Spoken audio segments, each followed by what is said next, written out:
Inside the secretly luxurious life of Kim Jong Un. If there were a show called The Rich Kids of North Korea, there's little doubt who would be the star: Kim Jong Un. Man who presents himself as a humble leader of a socialist nation, secretly lives like one of the wealthiest individuals on earth. In 2013, a joint South Korean and American investigation revealed that Kim Jong Un controls assets worth over $5 billion, hidden in more than 200 foreign bank accounts across Russia, China, Switzerland, Singapore, and Luxembourg. So what kind of man spends millions on pianos, yachts, and rare wines, while his citizens struggle for food?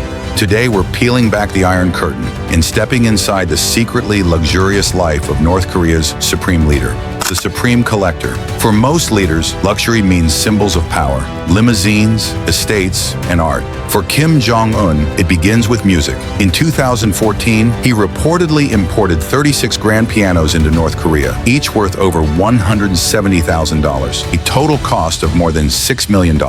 Alongside them came professional-grade recording equipment, a live performance hall, and an entire 13-piece all-female orchestra personally assembled by him. Even Dennis Rodman, Kim's unlikely friend, once said, "He loves music, karaoke, and 80s rock. His band plays non-stop while he sings into the mic like he's performing on stage." Rodman added that Kim's favorite tunes include The Doors, Jimi Hendrix, and the Rocky theme song. Kim even publicly praised South Korean pop music after attending a live concert in Pyongyang, saying he was deeply moved. For a man who controls what his nation hears, it's fascinating how much he adores the sounds of the outside world. The empire of palaces. When you rule an isolated nation, one home isn't enough. You build 17. Kim Jong Un's real estate empire includes at least 17 palaces and residences, each guarded like a fortress and designed like royal resorts. The crown jewel is the Song residence, his main palace near Pyongyang. Built in 1983, it spans 4.5 square miles, nearly the size of Heathrow Airport. Inside are banquet halls, horse stables, a 50-meter pool with a slide, 3 artificial lakes, and a nuclear-proof underground bunker. Just 20 miles away, the Kangdong residence serves as his summer retreat. It mirrors Song's scale, complete with man-made lakes, a racetrack, and gardens for lavish gatherings. On the eastern coast lies Wonsan Palace, built for leisure, featuring private beaches, luxury villas, a theater, a water park, and even a dockyard for his yachts. For ordinary North Koreans, these palaces exist only in whispers, but for Kim's inner circle, they're playgrounds of absolute power. Cinema and obsession. Kim Jong Un's luxury extends beyond architecture. It's deeply tied to film and performance. Like his father Kim Jong Il, who collected over 30,000 Hollywood VHS tapes and DVDs, Kim is obsessed with movies. His father's shelves once held Titanic, Gladiator, and James Bond, stories of power and grandeur that shaped their image of leadership. Continuing that legacy, Kim built a 1,000-seat private cinema lined with gold interiors and surround sound, where he screens both foreign blockbusters and propaganda films. This passion for spectacle defines his rule. Every palace, yacht, and ceremony feels like a scene from a carefully scripted movie, all designed to project one message: Kim is eternal. When luxury becomes entertainment. For Kim Jong-un, entertainment is another display of dominance. In 2013, he invited the Harlem Globetrotters to Pyongyang for a private exhibition game, spending over $75,000 for the event. A lifelong basketball fanatic, Kim owns courts in nearly all his residences. His father once requested Michael Jordan, but when that failed, Dennis Rodman became Kim's unlikely friend. Rodman described Kim's parties as Ibiza-level gatherings, cocktails, laughter, and the best tequila money can buy. For Kim, entertainment isn't about leisure. It's about showing that even in isolation, the world still comes to him. Palaces on wheels and wings. Kim Jong-un doesn't just live in luxury, he travels in it. His personal jet, nicknamed Air Force Un, is a customized Ilyushin EL-62, featuring leather interiors, gold accents, and crystal ashtrays. It's valued at around $1.5 million and carries only his closest aides. Yet he prefers to travel by luxury train, a family tradition since his father's time. Kim Jong-il owned 90 armored rail cars, complete with dining suites, conference rooms, and gourmet kitchens. Kim modernized these trains with plush white interiors and a 20-station private rail network guarded by anti-air defenses. When he travels, 2 additional armored trains move ahead and behind, carrying security teams and equipment while helicopters hover above. Inside, he dines on imported wines, cigars, and multi-course meals as the countryside passes quietly by. For Kim Jong-un, the journey itself is his palace. Cars, yachts, and floating mansions. Kim Jong Un's obsession with luxury cars is unmatched.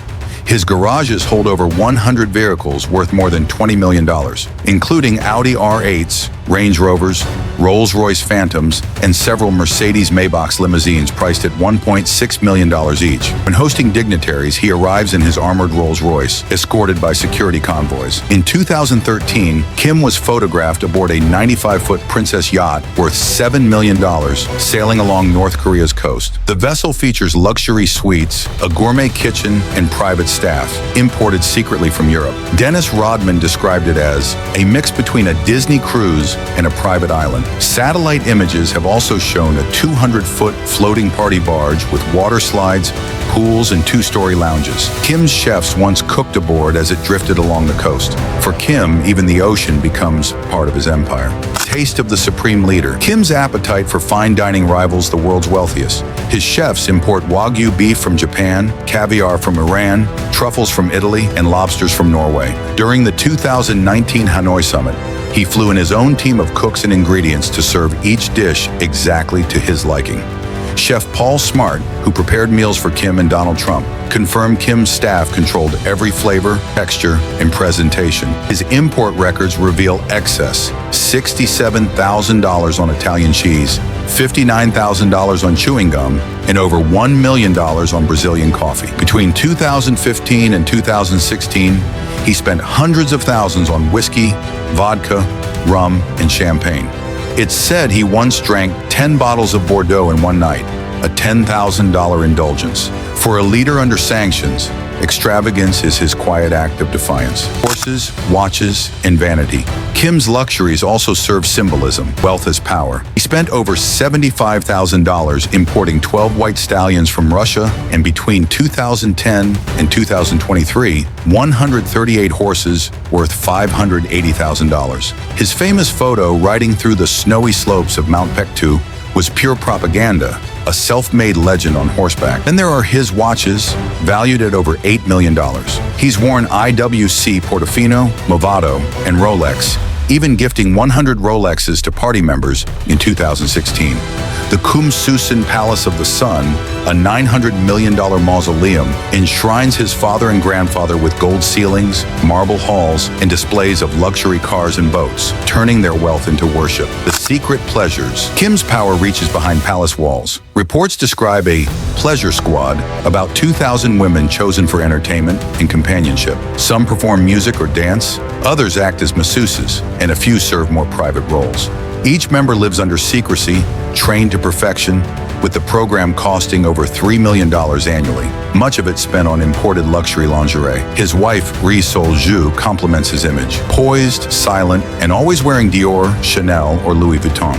She's often photographed with a $1,600 Dior bag, her elegance standing in sharp contrast to her nation's poverty. Together, they present a perfect illusion, beauty masking control. The golden illusion. Kim's fortune is more than money, it's spectacle. Bronze statues of himself, his father and grandfather dominate Pyongyang, costing over $46 million. Over 5 years, he built 45 monuments, spending $160 million to immortalize the dynasty. He also maintains private golf courses, costing millions to build and hundreds of thousands a year to maintain, reserved for his inner circle. Kim preaches equality, but lives like an emperor. He commands palaces, yachts, trains, chefs, and monuments, while millions in his country live without power or food. His father ruled through fear. Kim rules through illusion, a performance of divine wealth in a land of silence. Conclusion. So what do you think? Is Kim Jong Un a man trapped by his own extravagance, or the ultimate symbol of unchecked power? From his floating palaces and secret harems to his yachts, pianos, and gold watches, the supreme leader's life is a paradox, built on wealth he can never publicly admit in a country where most have nothing. If you found this glimpse into the world's most secretive billionaire fascinating, make sure to like the video, share your thoughts in the comments, and subscribe for more deep dives into the hidden empires of the world's most powerful figures.